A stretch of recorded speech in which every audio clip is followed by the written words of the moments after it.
also just to ask, like, while you're young, right? Because some people got some wild stories, not like in crack vial kind of sense, but more in were you interested in stuff like singing and belting out little show tunes, choreographed and all that alongside your wonderful epics when you was a little one? Because that sounds like the type of shit people do when they up on that kind of stuff.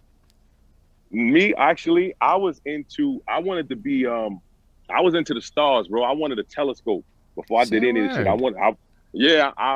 I used to find when I was living way back when I was living in Van Dyke. I was on one of the higher floors, so I was able to see an unobstructed view of the sky at night. So I would always try to find like Orion's belt and like the Big Dipper and all that type of shit. So I wanted to be some astronomy and astrologist. You know what I'm saying? I was on that.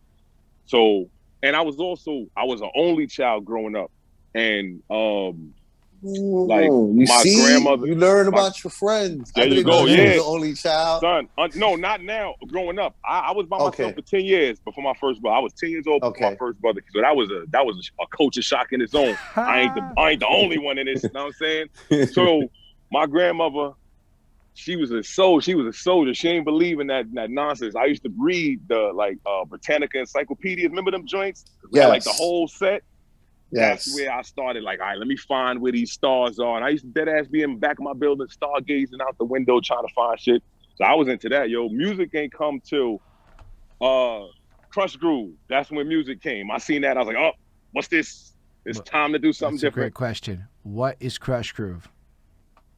Oh my God, Holden.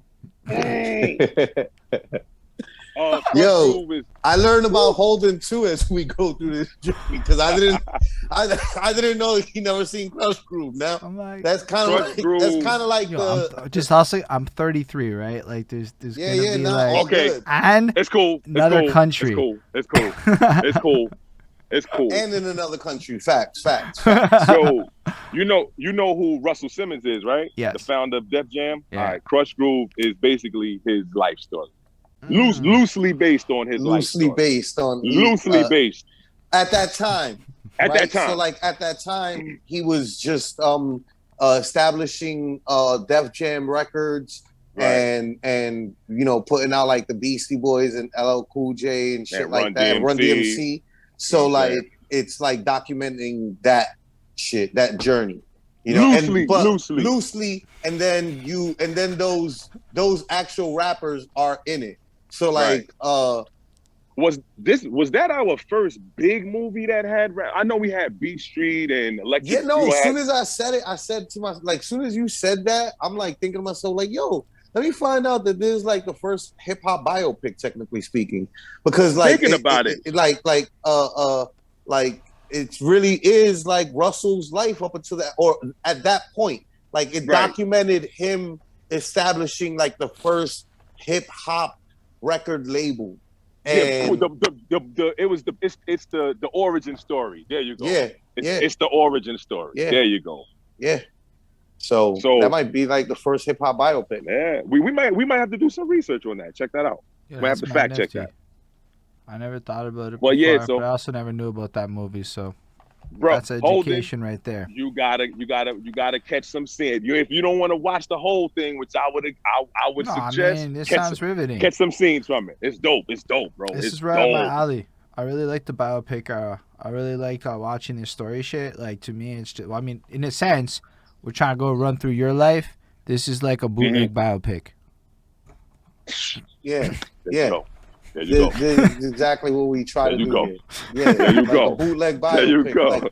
Like I think that this is what I look at it as is like everybody's pitch for like a Hollywood movie. Yeah. Like, this is my life.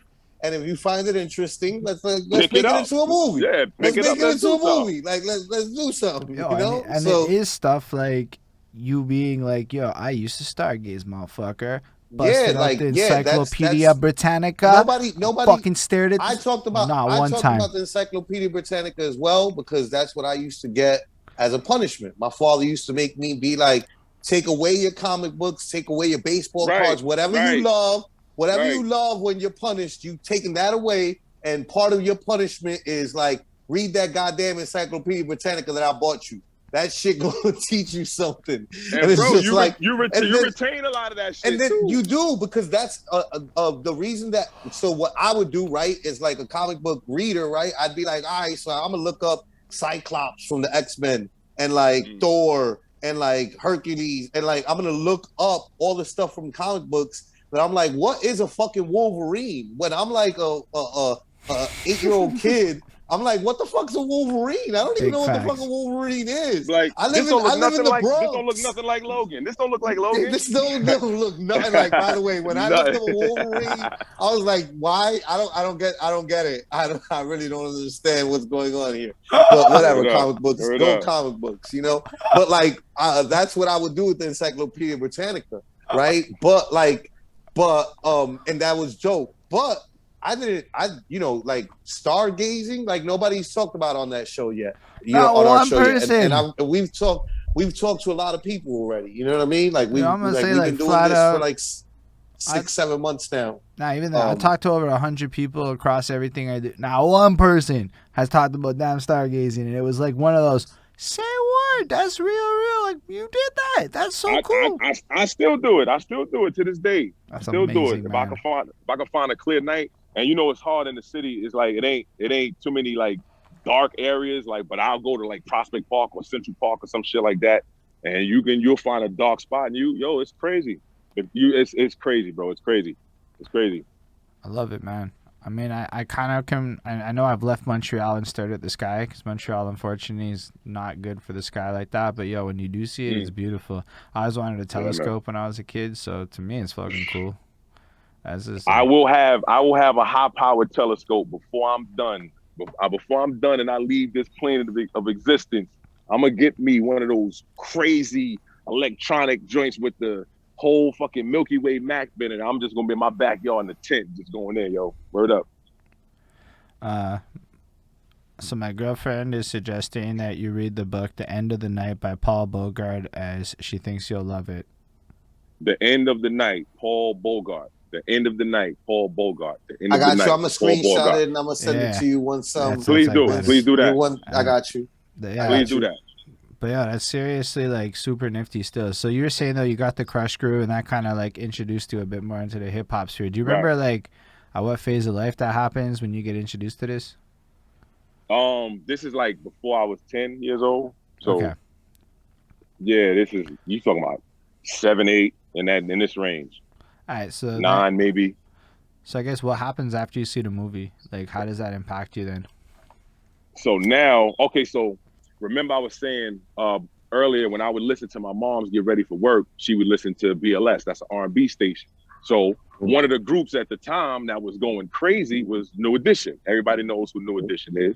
New Edition is in Crush Groove, which is why my mother took me to see Crush Groove, because New Edition was in it. And Dutch, you seen the movie. New Edition had that one scene in the talent show against the Fat Boys. New Edition is literally like the only R&B in that movie. Everything else is hip hop. So I'm going there to see New Edition, and then I see all this hip hop. And I'm like, at this point, word up. People want to talk about swag. Let's talk about it real quick. Run DMC and Crush Groove was the coolest rapper MC you ever seen in your life. And when you see the movie, you're going to understand what I'm talking about. Yeah. You know what I'm saying? Back then he was wild cool. It's so funny because now I'm watching he has like a sitcom on fucking Netflix. Like where he like kind of like portrays like his life almost, but like loosely. But his real life wife is his wife on the show, right? Crazy. And it's super not cool. From him. But it's crazy because it's like, he got the age in hip, but he got the age in hip hop, and that's a beautiful thing within itself. You know what I mean? Facts. But facts, he was cool as shit back then. Back then, he like that was like the pinnacle of cool. Like you see him and you like, oh my God, look at this cool ass shit. Yo. Look at how he's wearing his sneakers. Nobody's doing that. Like look at that leather jacket. That leather jacket looks so fucking cool. With the fedoras and the leather. Yeah, and then the fedoras, the hats are so fucking amazing. Like that shit was cool. It's cool. Holden, that shit changed my life, yo. That shit and you got to understand too is that like what it is that they were kind of like pioneering looking cool and regular, because up until that point, like hip hop was like very like leaving the 70s, and so like you had a lot of like dressing up like the way that the old funk and disco and soul bands like would dress up. You know what I mean? So like a lot of those groups like at the I've seen some of them really early 80s videos.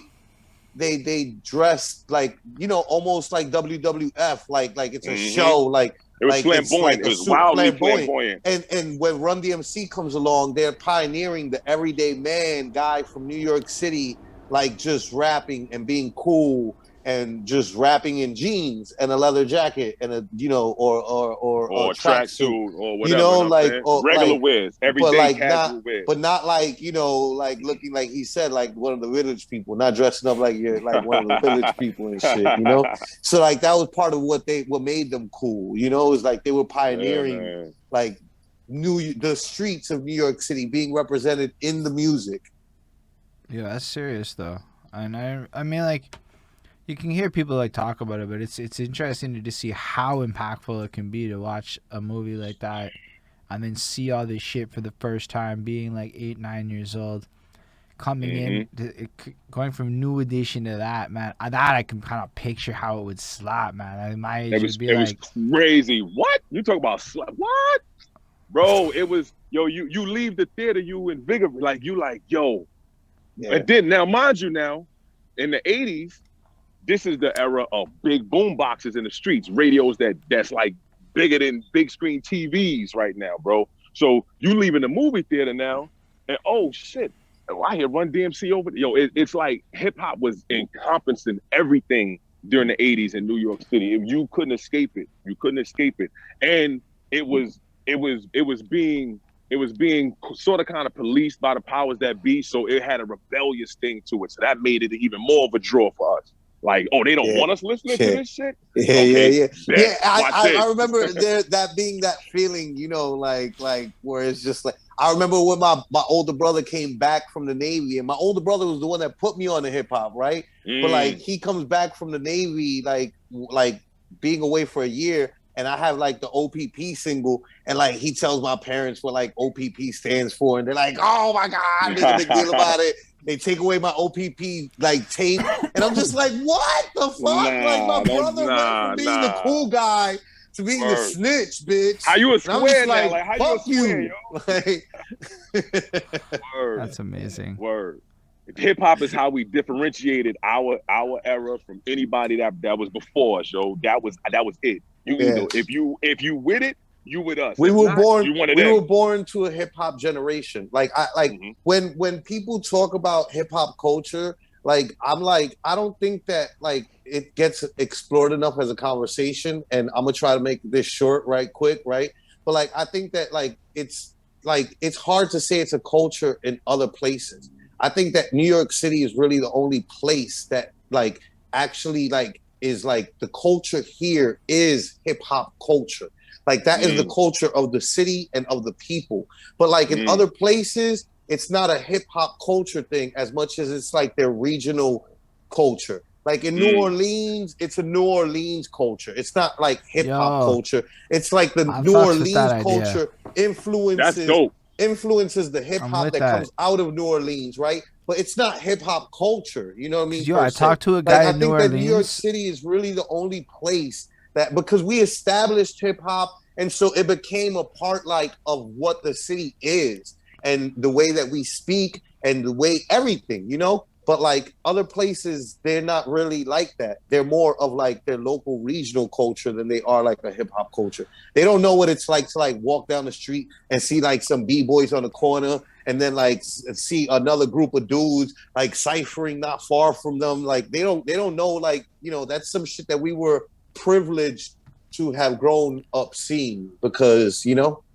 it's like it's hip hop. Nifty, just to like jump off of that, is I'm talking to a guy who grew up not in like one of the bigger New Orleans places, not New Orleans, Louisiana, but somewhere else in Louisiana, and he was saying like I don't remember what it was called, but there's basically this whole other wave that effectively played the role that hip hop played, but it's just around other musical genres. And when you really run it, most regions just kind of had a parallel to hip hop, but it wasn't actually hip hop, right? It was just their own version of it.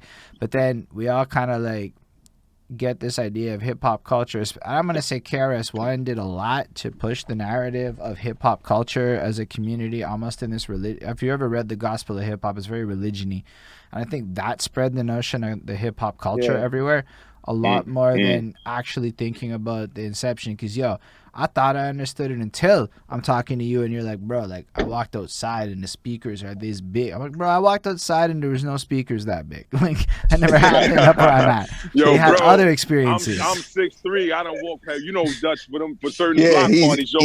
Yo, them joints is like 7 feet tall. Yeah, 7 feet tall. But big like hip hop kind of was like the birth of like taking like stage show level like production to like the people, like you had speakers that like essentially you would have at like a concert in the hood, like, so it's just different. Yo, would you guys mind if we continue this while I'm packing the van? I'm gonna pay attention. I'm still with you. Absolutely do that, my man. All right. Oh, bro.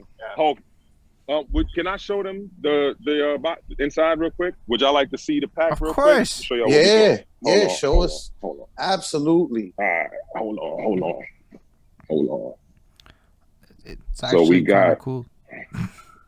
We got. Say word. There we go. That's fucking amazing. 85. So organized. 85 bags. So I'm gonna take these now. We're gonna throw them in the back of the van for tomorrow. And then we're going to head out to, the housing situation and go give 85 elderly people some joy. Word, yo. That's so dope. Yeah, that's amazing. Right. I'm ready, y'all. I'm ready. I'm going to set this up outside. All right. So I got you on my Wi-Fi, my Bluetooth so I can hear y'all. Yeah, the people, right they're with us. We're all on the go. It's like we said, man. It's like, what are we even gonna say about that? You bringing joy to people, like. Yeah,